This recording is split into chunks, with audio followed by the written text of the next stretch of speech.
प्रधानमंत्री मोदी जब केदारनाथ पहुंचे तो उनकी एक खास पोशाक एक बार फिर से पूरे देश में चर्चा का विषय बन गई। प्रधानमंत्री ने सिर पर हिमाचली टोपी पहनी हुई थी आज, और जिस सफेद पोशाक में वो दिखाई दे रहे थे वो हिमाचल प्रदेश की एक खास पारंपरिक पोशाक मानी जाती है, जिसे चोला डोरा कहा जाता है। चोला डोरा पोशाक को भेड़ की ऊन से तैयार किया जाता है और यह पोशाक बहुत गर्म होती है। पिछले 13 अक्टूबर को प्रधानमंत्री मोदी चुनाव प्रचार के लिए चंबा गए थे।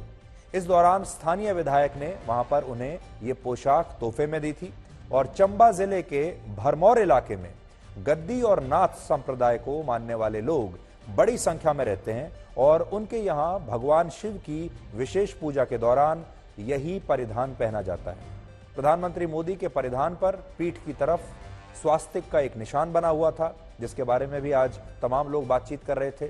स्वास्तिक का अर्थ है शुभ या सौभाग्य, और हिंदू धर्म में स्वास्तिक चिन्ह शुभ बात का प्रतीक माना जाता है। स्वास्तिक चिन्ह को हिंदू धर्म को मानने वाले लोगों के घरों के बाहर और मंदिरों में भी आपने बहुत बार देखा होगा, और स्वास्तिक चिन्ह लोगों और विश्व कल्याण के विकास के लिए बनाया जाने वाला अति प्राचीन धार्मिक चिन्ह है।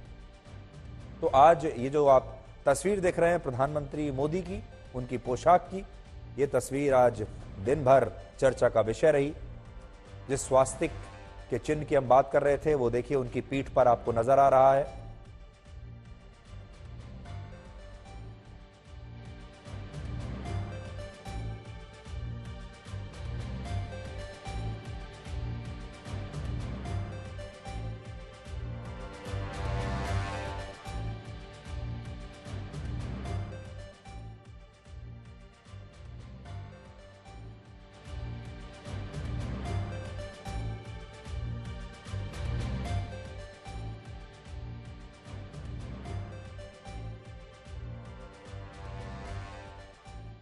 प्रधानमंत्री मोदी के बार बार केदारनाथ धाम जाने के कई संकेत हैं, कई मायने हैं।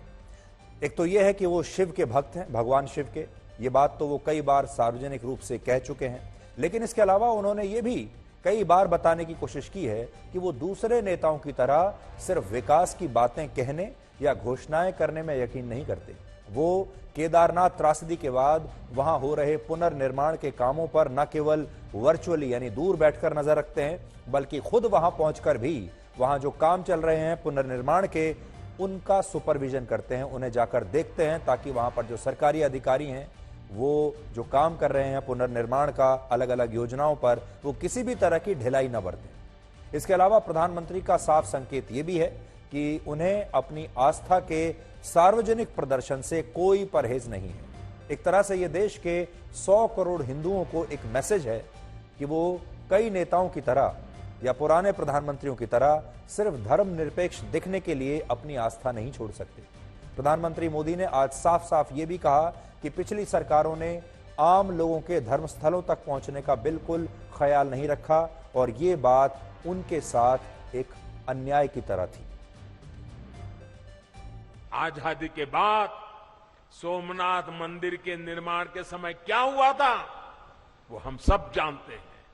इसके बाद राम मंदिर के निर्माण के समय इतिहास से भी हम भली भांति परिचित हैं। गुलामी की ऐसी मानसिकता ने हमारे पूजनीय पवित्र आस्था स्थलों को जर्जर स्थिति में ला दिया था। सैकड़ों वर्षों से मौसम की मार सहते आ रहे पत्थर, मंदिर स्थल, पूजा स्थल के जाने के मार्ग, वहां पर पानी की व्यवस्था हो तो उसकी तबाही, सब कुछ तबाह होकर के रख दिया गया था। आप याद करिए साथियों, दशकों तक हमारे आध्यात्मिक केंद्रों की स्थिति ऐसी रही, वहां की यात्रा जीवन की सबसे कठिन यात्रा बन जाती थी। जिसके प्रति कोटि कोटि लोगों की श्रद्धा हो, हजारों साल से श्रद्धा हो, जीवन का एक सपना हो कि उस धाम में जाकर के मत्था टेक के आएंगे, लेकिन सरकारें ऐसी रही कि अपने ही नागरिकों को वहां तक जाने की सुविधा करने का उनको जरूरी नहीं लगा। पता नहीं कौन सी गुलामी की मानसिकता ने उनको जकड़ के रखा था। यह अन्याय था कि नहीं था भाइयों? यह अन्याय था कि नहीं था? ये जवाब आपका नहीं है, ये जवाब 130 करोड़ देशवासियों का है और आपके इन सवालों का जवाब देने के लिए ईश्वर ने मुझे ये काम दिया है। प्रधानमंत्री मोदी आज माणा गांव भी गए और वो जिस समय माणा गांव में पहुंचे तब वहां का तापमान लगभग 1 से 2 डिग्री सेल्सियस के बीच था। मतलब बहुत ठंड थी, बहुत सर्दी थी उस समय, और वो आपके उन परिधानों से भी आपको समझ में आया होगा। और भारत और चीन की सीमा पर बसे इस आखिरी गांव से आपको याद होगा, हमने कल आपको एक बहुत ही विशेष रिपोर्ट दिखाई थी।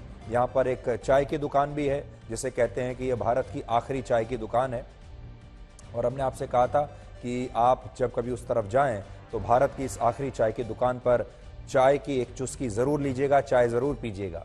प्रधानमंत्री ने यहां आज आकर एक जनसभा की और इस जनसभा में उन्होंने माणा से जुड़ी 25 साल पुरानी अपनी यादें भी लोगों के साथ शेयर की।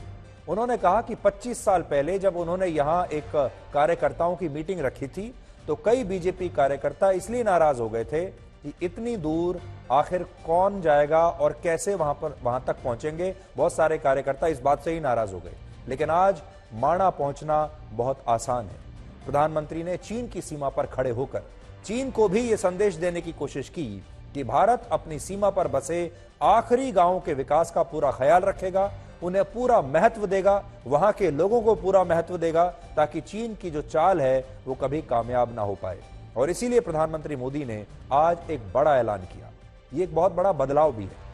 आज उन्होंने कहा कि भारत की सीमा पर बसे जो इस तरह के आखिरी गांव हैं, उन्हें अब आखिरी गांव ना कहा जाए, बल्कि अब उन्हें भारत का पहला गांव कहा जाएगा। माणा गांव भारत के अंतिम गांव के रूप में जाना जाता है। लेकिन जैसे हमारे मुख्यमंत्री जी ने इच्छा प्रकट की, अब तो मेरे लिए भी सीमा पर बसा हर गांव देश का पहला गांव ही है।